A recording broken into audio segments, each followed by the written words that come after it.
In this 3-minute ConvertKit tip, I'm going to share with you 2 settings that will save you a ton of time as well as increase the chances of your emails being opened.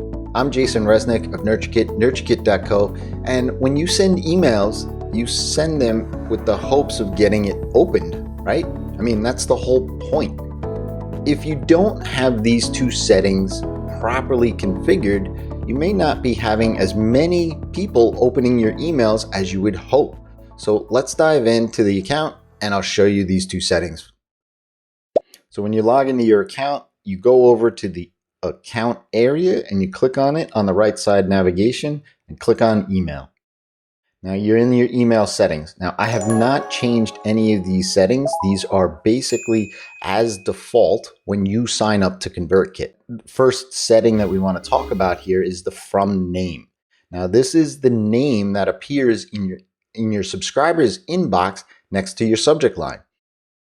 You want this to be your name, not your email address. ConvertKit grabs your email address and injects that into your from name and the from email address. By changing it to your name, well, you are now more likely for that person to open it versus just sending an email address because it seems more personal. See, if you use your email address in your from name, what's going to happen is that the person on the other end, your subscriber, isn't going to think that they've corresponded with you before or you're not in their address book, which makes it more likely that they're going to skip over your email. So you want to change that. So you do that by clicking on this little pencil icon, and that'll allow you to then go ahead and type out your name into that box. Now you want to make sure that you click on the green check mark to save it. This is something that's critical. I don't know why this is a part of the UI, but if you don't do that, it's not actually going to store your name. The second setting that I want to bring you to is the default time to send emails.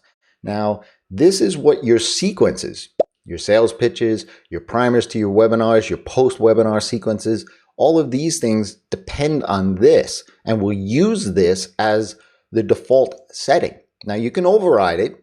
In my experience, that most people don't even know that it's there. So what happens is that when you create a new sequence, if you don't change it here, it's going to use it. And this could be, from my perspective, it seems pretty random as what ConvertKit chooses because I created this account and it's 3 p.m. I've had clients that have had it at 5 and 6 p.m. So it's different.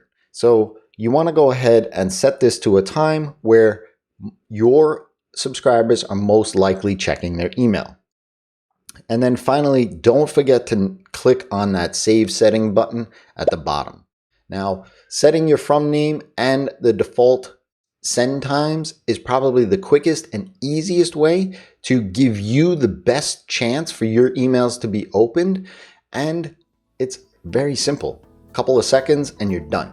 So if this was helpful, hit that like button. And if you haven't subscribed to the channel, go ahead and down below, subscribe. Hit that button and click that bell icon so that you get notified the next time a 3-minute ConvertKit tip drops. And remember, when you treat your email list like humans, amazing transformations happen.